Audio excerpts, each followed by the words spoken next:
Ini Abang Permadi dan yang lain-lain itu dibayarnya pakai dana apa? Khawatir dibayar dengan dana APBN. Ternyata memang menjadi influencer Jokowi sejak 2018, maka penghasilan yang dia dapatkan itu termasuk ke dalam data yang dimuat oleh ICW. Oh, kalian dasar buzzer. Kenapa gue bisa bilang buzzer? Ya karena leadernya mereka, adminnya akun ini yang bilang kalau mereka itu adalah buzzer. Menurut si leader, mereka bergerak atas arahan Pak Muldoko dengan bayaran 2 juta per bulan dan mendapatkan bonus. Makanya Bapak Ibu yang dirahmati Allah, pemerintahan sekarang untuk memperkuat sekularisasi di Indonesia, yaitu mendirikan kelompok buzzer. Ade Armando, Abu Janda, Denny Siregar, dan lain-lain digaji langsung dari pemerintah, ngambil dari APBN. Berapa gajinya buzzer-buzzer itu? 74 miliar. Tugasnya apa? Buzzer-buzzer ini menghancurkan Islam. Ini Cokro TV ini bukan sekedar terjebak pada momok itu, tapi dia sendiri akhirnya menikmati itu sebagai bisnis yang diterangkan tadi oleh siapa tadi, Sony itu, Pak Tony itu. Jadi dia sebagai CEO aja mampu melihat di mana tipu-tipu pemberitaan dari Cokro TV itu. Nah, ini sebetulnya terkait dengan semacam kepanikan di dalam kelompok ini yang merasa kalau nggak ada isu yang disebut burning issue, isu yang burn, isu yang membakar, maka mereka nggak akan hidup. Itu terlalu lama isu itu dibuat-buat. Kritik APBN untuk buzzer yang mencapai 1,29 triliun rupiah. RR, propaganda Islamophobia terus dijalankan. Knews.id. Ekonom Indonesia Dr. Rizal Ramli mengkritik anggaran belanja pemerintah untuk aktivis digital yang disebutnya sebagai buzzer RP dan influencer RP. Menurut mantan Menteri Koordinator Bidang Kemaritiman di era Jokowi atau JK itu, menyebut jika anggaran yang dikeluarkan rezim Jokowi untuk membiayai para buzzer atau influencer tersebut merupakan tindakan yang keliru. Pasalnya, keberadaan para buzzer RP atau influencer ini menurut dia adalah mengancam persatuan dan kesatuan bangsa. Buzzer RP dan influencer membayar inilah yang merusak persatuan, adu domba agama, menutupi kegagalan tuannya, dan korupsi masif, melakukan pembunuhan karakter terhadap lawan-lawan politik. Nah, si tuan pembayar bisa merankan goodbye karena peran kotor atau bad guys sudah dimainkan buzzer RP, tulisnya dengan akun Twitter @rizalramli. Cuitannya diunggah pada abad 5 September 2021 ditunjukkan oleh mengomentari unggahan akun @asboydiono_id yang memaparkan data Indonesia Corruption Watch atau ICW dengan 7 tahun anggaran influencer. Uang sebesar 1,29 triliun disampaikan membiayai influencer 2014 sampai 2020.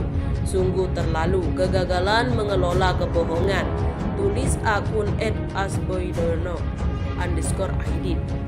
Menurutnya, argumennya, Rizal Ramli mengatakan bahwa propaganda Islamophobia terus dilanjutkan dengan tujuan berikut, yakni untuk menakut-nakuti minoritas, abangan dengan minoritas sempit sehingga mereka semakin militan untuk membela status quo yang korupsi dan minim prestasi.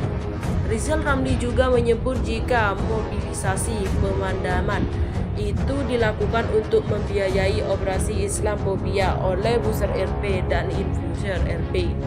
Negara yang mengaku Pancasila tidak boleh ada fobia-fobia terhadap agama apapun. Tidak boleh ada diskriminasi.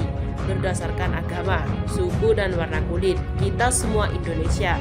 Stop dan hentikan fobia-fobia yang hanya jadi sumber perpecahan. Fokus lawan ketidakadilan, korupsi, dan otoriter, tulis Rizal Ramli menyambungnya argumennya. Sebelumnya, Indonesia Corruption Watch atau ACT mengungkapkan bahwa anggaran sebesar 90,45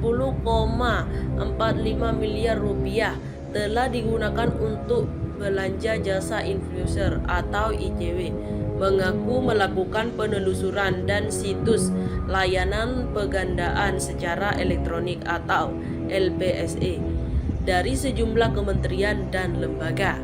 Kata kunci dari pengumpulan data yang dilakukan pada 14 Agustus hingga 18 Agustus 2020 ini menggunakan kata kunci sosial media atau media sosial, influencer, key opini, leader, komunikasi, dan YouTube. Peneliti IJW, Egy Primagio, menilai bahwa tren penggunaan influencer dapat membawa pemerintah untuk terbiasa mengambil jalan pintas. Hal ini disampaikan Egy di Jakarta, Kamis 20 Agustus 2020. Misalnya, saat sebuah kebijakan publik disusun, maka pemerintah menggunakan jasa influencer untuk menggiring opini publik, sehingga nantinya memuluskan pelaksanaan kebijakan tersebut. Hal ini tidak sehat dalam demokrasi sebab berpotensi menaburkan nilai substansi dari kebijakan yang tengah disusun dan kemudian berakibat pada penutupan ruang diskusi publik, ucap Egy. Pemerintah habiskan 9,45 miliar untuk bayar buzzer. Corruption Watch atau ICW melaporkan pemerintah pusat telah mengeluarkan anggaran belanja untuk influencer mencapai 90,45 miliar rupiah. Para influencer ini membayar untuk melakukan sosialisasi program pemerintah. Total pembayaran anggaran belanja pemerintah pusat untuk aktivitas yang melibatkan influencer mencapai 9,45 miliar rupiah. Kata peneliti IJW Egy Primayoga dalam konferensi pers secara visual Kamis 20 Agustus. Egy mencontohkan dari penggunaan anggaran ini untuk sosialisasi penanganan COVID-19. Presiden Jokowi bahkan sempat mengundang artis-artis ke istana dan setelahnya para publik figur. Ini mengikut menasionalisasikan kebijakan pemerintah terhadap COVID-19. Telah ditemukan 40 paket pegandaan dengan dua kata kunci yakni influencer dan key opinion leader. Menurutnya, anggaran untuk influencer semakin meranjak sejak 2017. Menurutnya, penggunaan influencer untuk mempromosikan kebijakan adalah hal yang wajar. Namun, melihat anggarannya yang tinggi, IJW menilai pemerintahan Jokowi ini terlalu sering menggunakan jasa influencer. Pihaknya mengkhawatirkan karena menggunakan influencer justru rawan misinformasi kebijakan. Melakukan promosi melalui jasa influencer di satu sisi tidak masalah, tapi sisi lain gitu ya. Yang lainnya, informasi yang disampaikan oleh para investor tidak selalu tepat. Tidak jarang justru menyebarkan informasi yang keliru atau disinformasi, kritikan. Selain itu, IJW pun menilai kalau sering menggunakan jasa influencer akan menggiring opini publik terlalu kuat, sehingga hal-hal seperti ini dinilainya tidak sehat dalam negara demokrasi seperti Indonesia. Karena pertama kali dia bisa mengaburkan substansi kebijakan yang telah disusun sebegitu dan pada ujungnya berakibat pada penutupan ruang percakapan publik tentang kebijakan itu. Percakapan yang saya maksud di sini jelasnya.